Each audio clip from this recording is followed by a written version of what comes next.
This was the fourth time CB, an 11-year-old with special needs, was handcuffed at school.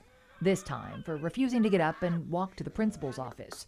One of 10,000 times in a single year that law enforcement was called to a California K-8 campus, including for things like tardy mediation, inappropriate behavior, and disrupting school activities, which is technically a misdemeanor. We're using valuable resources of having cops come to campuses thousands of times a year for very minor incidents. So Assemblyman Ash Kalra introduced a bill intended to reduce unnecessary calls for cops on campus for a second year in a row. Thank you so much. And this time, his bill actually got a hearing. You see, many people don't realize one person, a committee chair, has the power to quietly kill any bill before anyone ever gets a chance to vote. They will not be heard today. Last year, the Assembly Education Chair, Al Martucci, simply chose not to schedule Kalra's bill for a hearing, single-handedly killing it. I just want to clarify for the record that there were many amendments taken to the bill. This year, however, he's supporting the bill with changes that clarify administrators can't prevent staff from calling cops, and they must notify law enforcement of drug sales and weapons. I still have concerns. But if a chair supports a bill, I too am a little concerned. It usually passes, and this one did, despite concerns it could lead to underreporting of campus crimes. Order one of the bills It out. now heads to the Appropriations Committee, where many bills go to quietly die in the dreaded suspense file. Like last year's newborn genetic privacy bill, prompted by our 10-year investigation.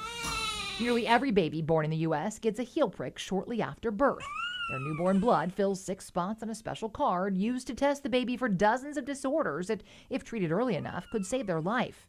The test itself is crucial, but it's what happens after that has many concerned. You see, the leftover blood spots become property of the state and may be purchased by researchers or shared with law enforcement without your knowledge or consent. For years, everyone from parents to privacy advocates have been calling for more transparency. What are they trying to hide?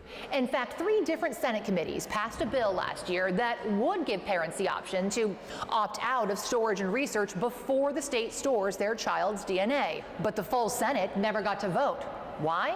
Money in politics. You see, the state health department claimed it would cost millions to give parents that right.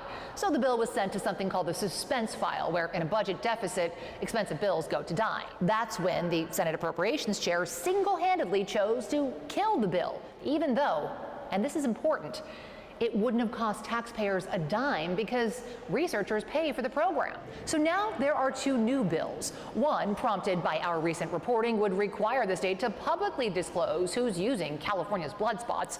The other would require the state to get your permission before storing or sharing your DNA. And the vote is 7-0. The first bill was so popular it passed on consent without a hearing.